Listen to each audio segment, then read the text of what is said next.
Hello YouTube, this is a Sim Basketball Operator here with the overtime period of the matchup against the Clippers. And in this game, this is my second season, so a couple things have changed. The Clippers did lose Chris Paul in free agency, and they also do not have DeAndre Jordan due to an injury. Nice take by Eric Gordon right there to give us a 2-point lead in the overtime.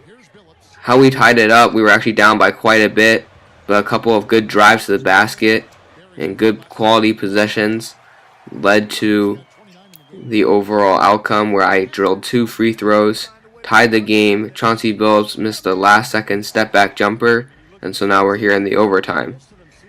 This play right here is called the Horns Floppy.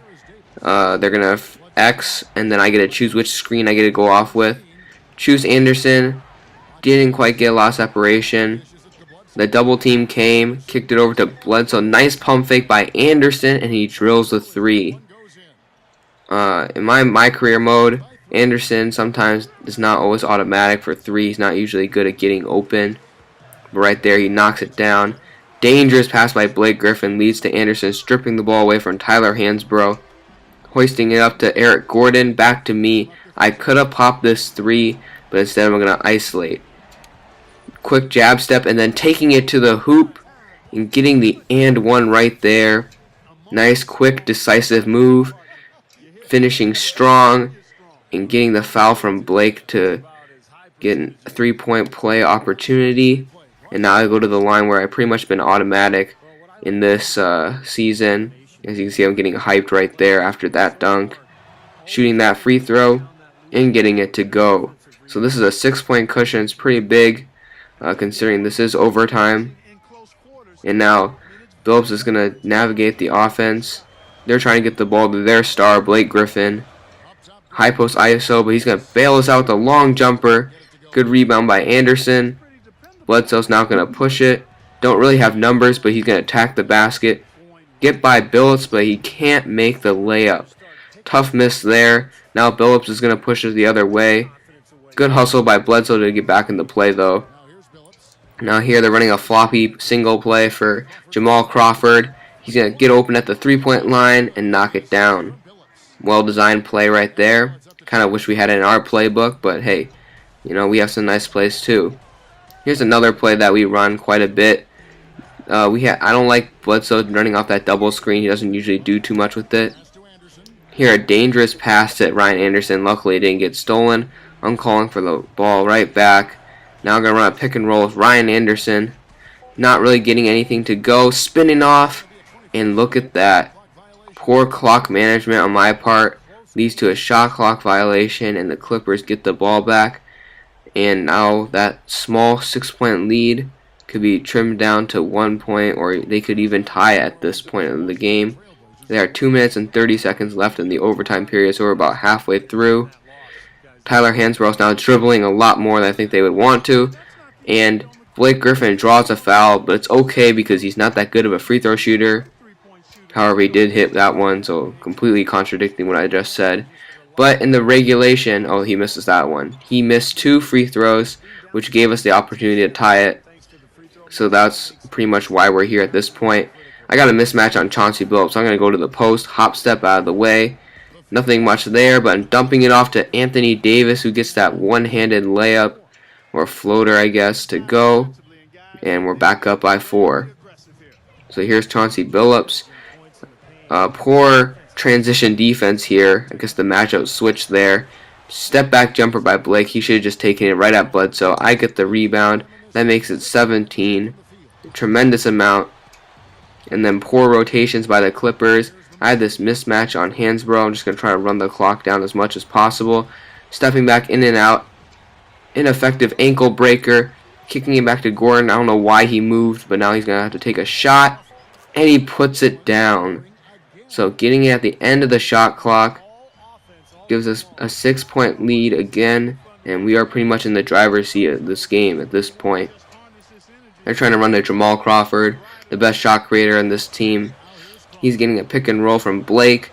And we double team. Blake is wide open, but he can't go up quick enough. However, he does finish that double clutch layup. Could have been a foul call there, but still, nice finish nonetheless. I'm calling for the ball right there. Nearly get shoved out of bounds.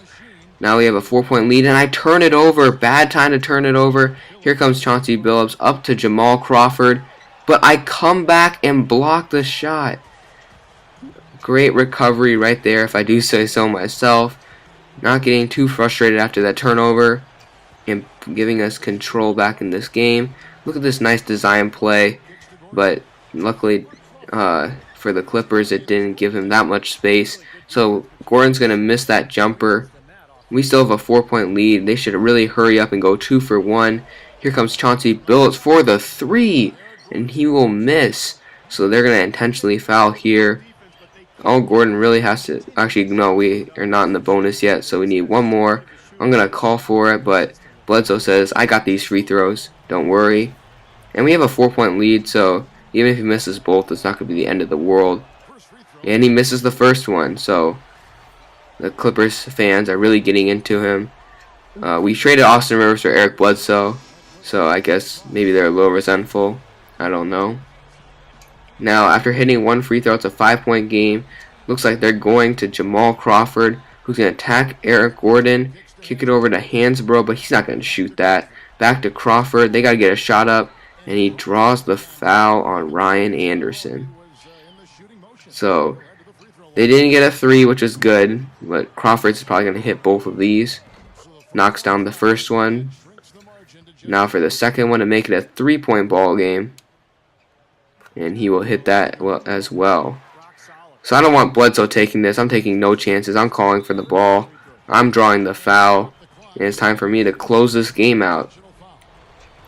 So here we go at the line. Shooting it up. Getting the first one to go. Now for the second. And we know that's cash. So that's the game pretty much. 14 seconds. They don't have any timeouts. They're pretty much done. Well fought game. Great comeback to get into this overtime period. I did let Caron Butler get that basket, so it's okay. It's not the end of the world. More free throws here from Gordon. Time for him to go to the line. But Gordon has the closer signature skill, so he's pretty much going to hit these 99.9% of the time. And he hits both. So 7 seconds left, 5-point lead. Billups up to Butler, and he misses that 3. So that's pretty much it. Bledsoe secures the rebound, and we get the comeback victory. Pretty anticlimactic overtime period, but we still took care of business. And just showing that we can actually close out games, even though it's only the regular season. And with a tremendous performance, I am the player of the game. And I also was responsible for a lot of the points in the overtime period, and as well as tying the game and putting us in this position to win the game. So great performance. 2K liked it. Got a lot of VC, or at least by my standards, 413. And so now let's go look at some stats. So first for the Clippers, they were led by Blake Griffin with 32 points and 21 rebounds. Monster performance right there. Jamal Crawford had 27 points as well. Caron Butler toasted me, 25 points, 10 rebounds. And Tyler Hansbrough contributed 13. Austin Rivers, a former New Orleans Hornets, had 9 points as well. Now for our side, I had 64 points, 17 rebounds, 8 assists, 1 steal, 2 blocks, and only 2 turnovers. So that's pretty good shooting. Gordon helped me out with 22 points. Bledsoe had a good game, 16 points, 7 rebounds, 8 assists, as well as 2 steals. Anthony Davis was a little overshadowed by Blake Griffin, but he managed to play decent defense and still contribute on the offensive end. So as you can see, the Clippers won a lot of the categories in terms of assists, bench production, second chance points, and pretty much in the rebounding category they stomped us. But we played a good game, came back, won in overtime, 5-point victory. And so yes, this is the Sim Basketball Operator. More of my career and association videos on the way, and I'll see you guys next time. You totaled 17 rebounds. Really impressive all-around work on the glass. You had to feel like every missed shot was yours for the taking after a game like that. Any comments on your performance? I was definitely feeling locked in tonight when it came to rebounding. It's a good feeling knowing that any missed shot you get to first is one less opportunity for the other team. And the more I can take away from them, the more I can help my team, and the better chance we have of winning the game. I'm obviously satisfied with my performance, but more than anything, I'm really happy with a win.